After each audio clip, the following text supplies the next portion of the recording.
host of Trooper Talk, Neil Sackmary. Thank you so much. We are so blessed and so happy to be here. We have some great troopers here. Please introduce yourself and tell us what you do for Nevada State Police. Yeah, I'm Sean Hagstrom. I'm a state trooper, and I'm the Public Information Officer for Public Affairs for Nevada Highway Patrol.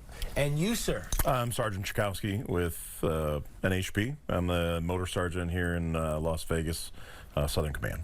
And obviously around Nevada and the entire country, to be honest, I mean, there's obviously impairment issues that happen on the road daily. We see our fair share here. There were some crazy figures I saw with regards to New Year's Eve celebrations. How many people were stopped and how many arrests were made? Yeah, we had 49 DUI arrests that were actually made, and 36 of those were here in Clark County. And this was a statewide event during New Year's Eve.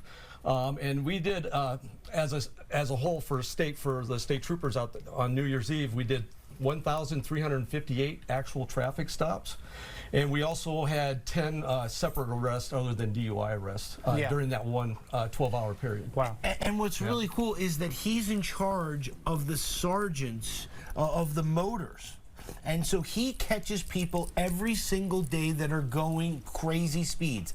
Talk to us about some of those speeds that you catch people. Over kind of since COVID, you know, everyone came back and everyone started working again. So we've seen a major uptick in the average speeds, but some speeds that have been really kind of ridiculous, like in town, you know, the I-11, the 15, you know, catching people up around 100, 105, the 215 beltway, and these people are just really just using the excuse I'm late for work or whatever, but there's no exception to just being late for work and going 105 miles per hour, you know, in a 65. Right. And what ends up happening is that speed is a major factor, speed and impairment, a major factor in our fatalities or fatal crashes. So when someone crashes, then, you know, and possibly, you know, loses their life, then it kind of affects, it's going to affect everybody. Right. You know, everyone going to work.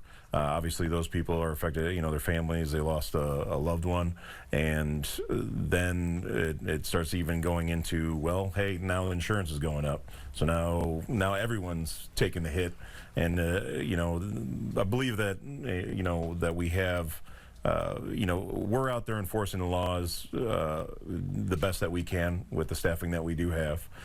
It's just that, you know, the community has to also, you know, there has to be an agreement between, you know, the community, you know, there's a social agreement, right. You know, These people, that we have to get like they have to slow down. Right. I mean, obviously the onus is on the person who gets behind the wheel. There's a responsibility that comes with that, whether it's speeding or driving impaired, and you have to put that onus and responsibility on the drivers.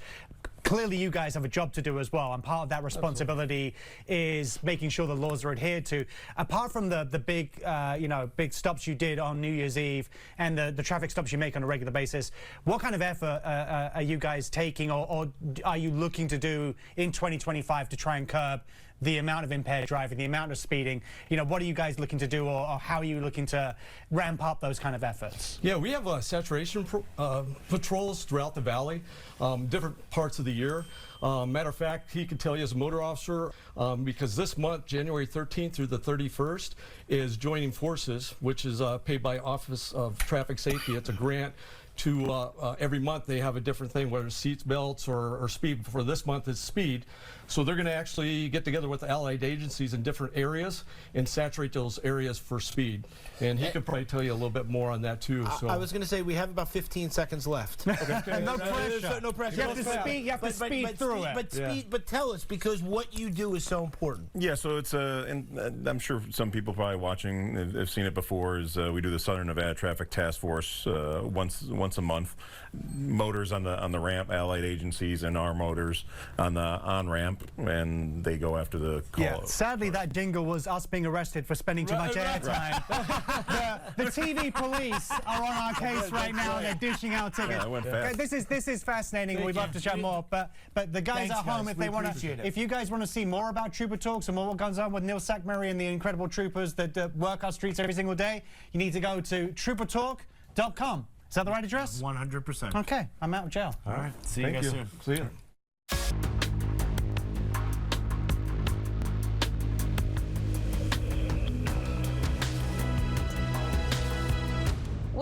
seen the tragic headlines when a collision ends in a serious injury or devastating fatality. So we're diving deeper into how these incidents can affect our community and what we should be aware of.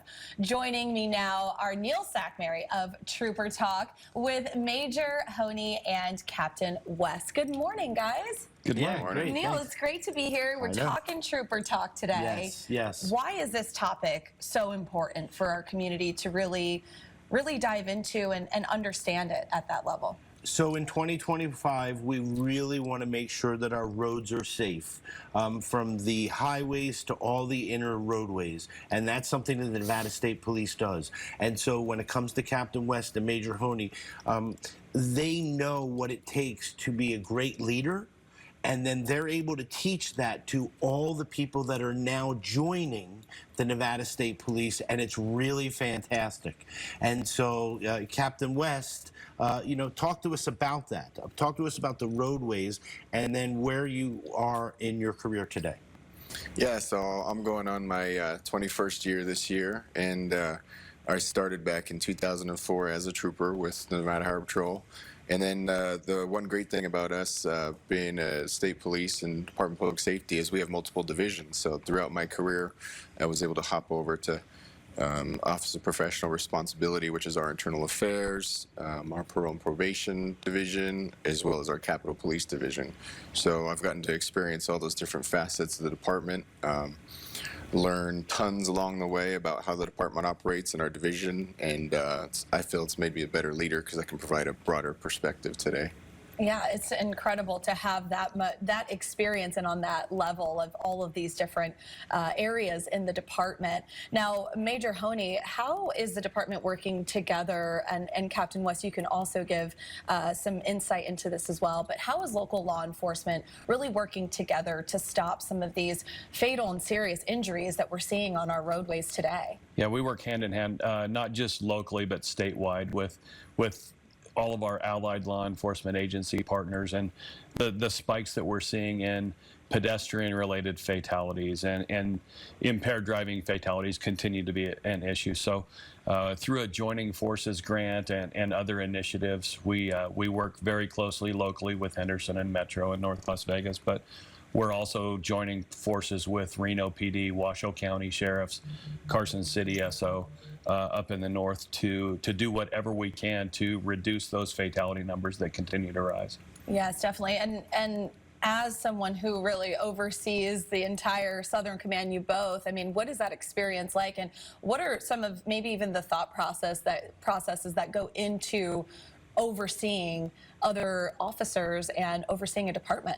Yeah, we're fortunate. Captain West alluded to it. We've got a department and agency with a lot of fantastic people throughout. So just the diversity that the Department of Public Safety, the Nevada State Police offers you. We're working with our closer than ever with our investigation divisions to try and help us with some of these in-depth investigations. And parole and probation now has markings on their cars that allow them to assist us with stuff in traffic. So I think there's a dedicated focus to traffic, and anything we can do at this point to reverse those numbers that we're seeing. Yeah, Neil, you're such an advocate for our local law enforcement. Why are you so passionate about this, and why is this so important to have these conversations? It's so important. I travel the roadways. I just, we have to do something about the speeding. We have to do something about the impairment. And so we're here today because it's so important, and we want to reach an audience that we don't normally talk to. And so we're just so proud to be here. And so we just want to stop people from doing speeding, doing impairment, and driving recklessly on our roadways. It's just so important. Yeah, definitely. And, obviously seeing how passionate Neil is, how has these conversations, these Trooper Talk conversations, really provided insight to our community and sort of shaped the conversation? I think number one is to spread awareness, right, and educate the public that, when you drive under the influence, there's a consequence to it, right? And we're out there to be that bridge to that consequence, right? So we're going to be out there with presence and performing operations. I mean, I could say here in Southern Nevada, right, we partner really well with our partner agencies around like Metro, Henderson, North Las Vegas, school police, all those different agencies. And we hold regular DUI events to go out there and take the impaired drivers off the road before they crash and kill somebody, because it's our goal to reduce fatalities in every way possible.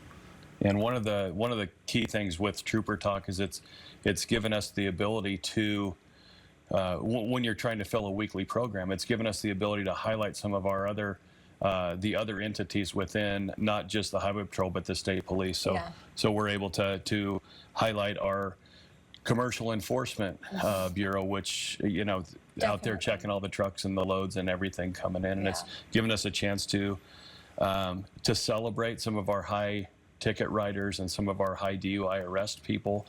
We've had civilian personnel on there. We've had a lot of people from the community that help us. So through Trooper Talk, we're able to dive a little bit deeper into the state police. And thank you for that, Neil. Well, thank you both for joining us this morning, Neil and I. Yeah, it's great. Thanks, guys. I appreciate you being here. Yeah. Yes, for more roadway safety and insight, just head to troopertalk.com.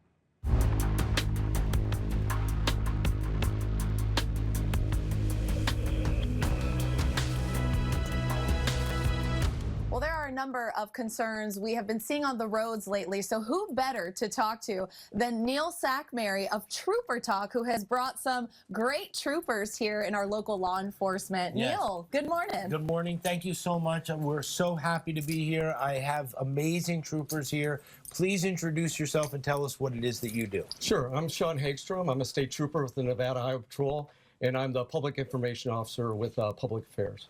And you, sir? Sergeant Brett Donaldson, Nevada State Police Highway Patrol, here, Region 1, Graveyard. He's a legend, okay? Okay. And so the thing is that he catches more people driving impaired. He was named Trooper of the Year. He was just made a sergeant. And when we were at the promotion ceremony, he gave this amazing speech. And the thing is that he's very humble. And he teaches his guys to go out, just like everybody at Nevada State Police, and they work so hard at what they do to get people off the road who drive impaired. Yeah, and we've been seeing sort of this uptick in a number of driving impairment situations and accidents and things like this happening on the road. So why do you think that there has been such an increase in this? Well, I don't know if it's really an increase. I mean, we do live in the Las Vegas, the capital of entertainment in the world, but so we're always probably going to have DUIs. But my biggest thing is, and we tell them time after time on Neil's show that, hey, there's no excuse for driving impaired anymore. There's ride shares, there's Uber, Lyft, taxis, buses, and you could have a designated driver. So that if you're going out with friends and deciding to drink that evening, make sure that you plan ahead and just don't get behind the wheel. And that's all we ask people to do out there. Yeah, a lot of times you're hearing, would you rather spend $30 for a ride share or thousands? And of course, that also includes some safety issues with other people involved in that as well. So do you have some things that you've seen on the road and just maybe even some advice for people? One of the big things that I've noticed in talking to impaired drivers when they are caught before they kill somebody, and even when we are interviewing them after at the scene of a homicide collision where somebody's lost their life, is that they didn't realize they were that impaired. The common phrase that I hear is, well, I'm not as drunk. I didn't drink as much as all the other occupants in the car, so that's why I'm driving. It used to be, at least when I was growing up as a kid, designated driver meant you didn't have anything to drink. And now it seems that designated driver means you're the one having the least, and that's just unacceptable. If you're going to drink, don't drive. It's that simple. We're out there, even though we have lower staffing numbers than we've seen in past years, we're not letting up in our enforcement detail. We are taking impaired drivers to jail. Some of my troopers are taking 2 and 3 a night. They're not giving up. They're not one and done. They're coming right back out on the road and looking for another one because we're getting tired of going to these fatal collisions. We're getting tired of notifying family and next of kin that there's going to be an empty chair at the dinner table for Christmas or for the next holiday. It's sad to see because these are all preventable. Every one of these lives that we've lost to impaired driving over the last year, there's no reason for it. we could have them here today. And this is exactly one of the things that we talk about every single week on Trooper Talk, which is the speed, which is the impairment, and so, how many people did you catch last year? Calendar year or the last 12 months? The last 12 months? 266. 266 people were driving impaired that he caught himself. And so this is something that we're so passionate about, that we talk every single week. And so that's why we love having everybody come on to Trooper Talk. Right? And one thing I'd like to add too, just in the month of December, our troopers, very dedicated troopers. I always say we have the best troopers in the country. I mean, we had 182 DUI arrests from December 1st to December 31st.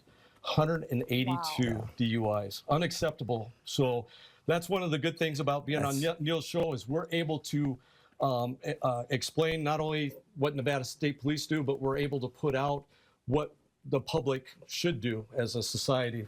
And that's just the ones we caught. We have to go. But Okay. I thank both of you for coming on. You know what I mean? And this topic is so important. And I know he loves to talk, and we could talk for hours. Absolutely. But we Let's have do to it. cut it short. Yes, right? we do. And I was just going to get into my next question, so I do wish we had more time, but thank you so much. For more on Trooper Talk, just visit troopertalk.com. Let's move on. Let's not talk about I this. don't even want to get into it. It's going to ruin my Monday. Before you get on the road, there are a few things to bear in mind. In the next part of our Trooper Talk takeover, I spoke to our special guest about roadway safety.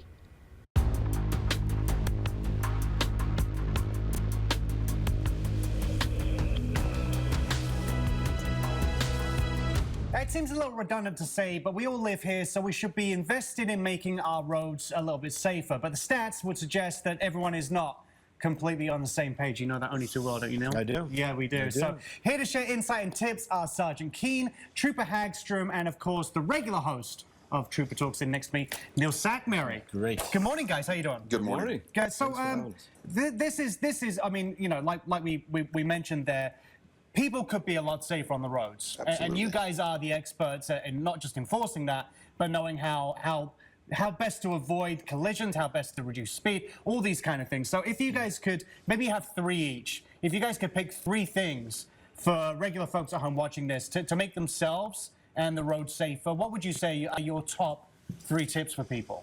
I think one that is a lot of people forget is proper planning, time management. If you leave on time, you don't need to speed or take reckless actions to get where you're going. I think another great tip is a secondary route. This is Las Vegas. We have crashes all the time. Roads are closed, we're diverting traffic, special events are going on, things like that. So have a secondary route in mind. If I need to go to the north side of town and I-15 is blocked, how do I get around? What's my next route? And of course, the most obvious is slow down. It's following distance. Give yourself some room to react. People are doing things we have pedestrians on the highways that interject themselves into traffic flow that are not expected. Objects come off of trucks, come off of cars. Give yourself time to react to those things going on in front of you. Great three tips. No pressure on Officer Hagstrom at all. Right. No, you know what? He pretty much stole some of mine there. But you know what? The number one, and we talk about this on Trooper Talk quite a bit, is plan ahead.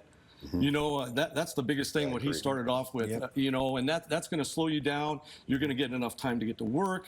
And we got construction throughout the valley. Everywhere you go, there's new construction coming up. And how do you know if there's going to be another crash? It might avoid you. So always plan ahead, leave early if you have to, if you have a big meeting or so.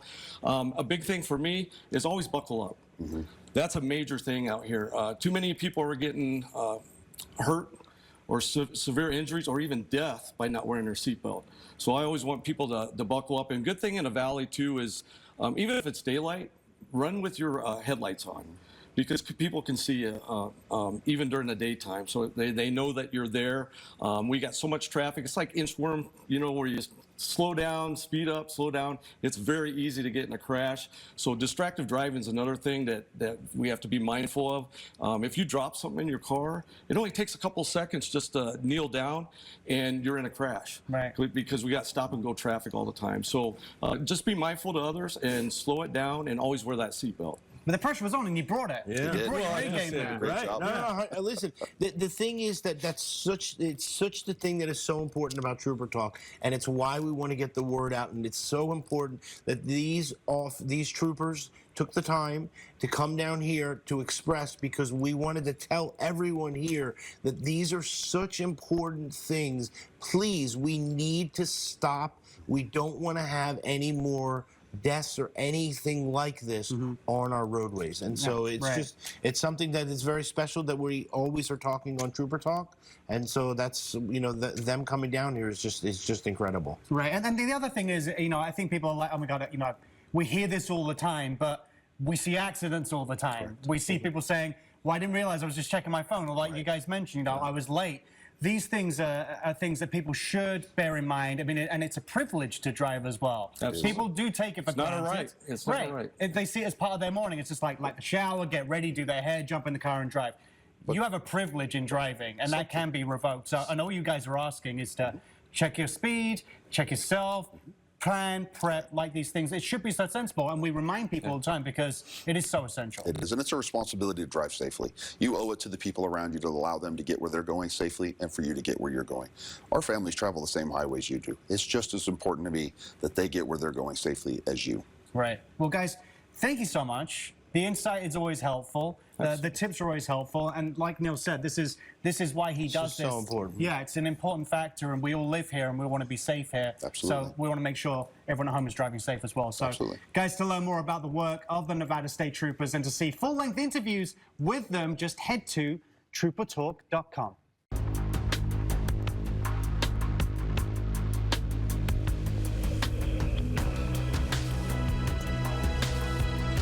Brand new year, 2025. Yes. Opportunities are endless, including working for troopers. Yes. Working as a trooper. Yes. One of the things that we talk about every single week, Officer McClarty, who is now a corporal, and is doing the training. We have a new gentleman who is here that he's in charge of recruitment. And to be in charge of recruitment means that you have to give yourself not only 24 hours a day, 7 days a week, but people are going to ask you to do training at a weird time or do these type of things, and you have to be committed. Please tell us who you are and what your new position is. Absolutely. So I am Trooper Villanueva, Nevada Highway Patrol. I've been with Department of Public Safety for 8 years now. My first part of my career, I was at parole and probation and transferred over to Highway Patrol. I am now the sworn recruiter for Southern Command, or Region 1, which is down south in Nevada. And my goal is to recruit as many people as we can to come join us, be a trooper or an officer with parole and probation or Capitol Police. But as well as we have a whole lot of civilian opportunities throughout the department that are also in need of filling. So my job is to bring people in and try to help fill our vacancies that we have throughout the department. With that in mind, I've seen plenty of movies where the criminal gets asked to come and join the police, or a hacker gets asked to join the police. Clearly, that's not how it really works. Right. But how does it relate to a traditional method of being hired for a position at any kind of company? If someone was thinking about making the shift to becoming a state trooper, is there a process that would be familiar to them, or how does it differ? So it's a little bit familiar. It's a little bit similar. But there's just a couple of things that are different that we do. There's a physical test that you have to pass and a written test that you have to pass prior to starting your actual application process. At that point, you'll begin like your polygraph and your background. Polygraph is your like lie detector test, essentially. And then you'd have to go through like medical screenings, and they'll do blood tests and whatnot to make sure just that you're healthy enough to do the job. Yeah. So just a little bit more extra steps to becoming a state trooper. And then once you go through all of that, then you'll have to go through the academy like Corporal McClarty is now. Yeah. Yeah. And he was retired. And he came back as a critical fill, and now he's the PIO. And so when there are problems, at 2 o'clock in the morning, or, you see those accidents and they're like, the PIO is on the way, that's him. Yeah. You know what I mean? And so the thing is that part of the recruitment, which is really special, is that they take lateral moves. So if you're in an agency and you want to come over to Nevada State Police, because the Nevada State Police allows you to do all the different things, right? Yeah, absolutely. Different divisions. We have Nevada Highway Patrol and Parole and Probation are our two biggest. But we also have Capitol Police, we have dignitary protection, and State Fire Marshal, and different divisions within that. So once you become an officer or a trooper within our organization, throughout years, if there's an opening in those certain positions, you're not stagnant in just one position. You can actually make those moves or whatever. And they work for the state the whole Yeah, time. right. So the whole basis is that you can start when you're young and you have retirement. Yeah, I think what's interesting from my point of view as well is the recruitment process and what trainees or applicants need to go through emphasizes the importance that the state and the organization places on getting the right hires, being thorough, and making sure the people who are going out serving the public are just that, the best of the best. Correct. Yeah. Yeah. Yeah. So that's another thing that I like to harp on too is this isn't just a normal like career at like Walmart or anything like that. Nothing wrong with that, right? But this is a completely different career. You have to get your mind right. You have to get your body right. It's a completely different mindset just to go out and deal with the public and some of the things that we have to deal with. I think, Neil, they're trying to put us off from applying. That's, Well, yeah. that's the emphasis I'm hearing here. One of the best things I will tell you is because we've gone a lot into depth about this, of all the different things that they have to do, and one of the best things about the Nevada State Police is that they make themselves available. So if you want to work with him, special one-on-one, he will do that, and that's very special. What's the best method to get in touch with you guys to make an application? NevadaStatePolice.com. It has all of our information on there. It has my phone number down on there, as well as a text bot. So if there's any questions that you have, you can type it into that actual website, and we'll get all of those notifications as well. And if you've ever dreamed of watching more full-length versions of Trooper Talk and seeing this guy chat with these gentlemen, they just have to go to troopertalk.com. It's very simple. Okay.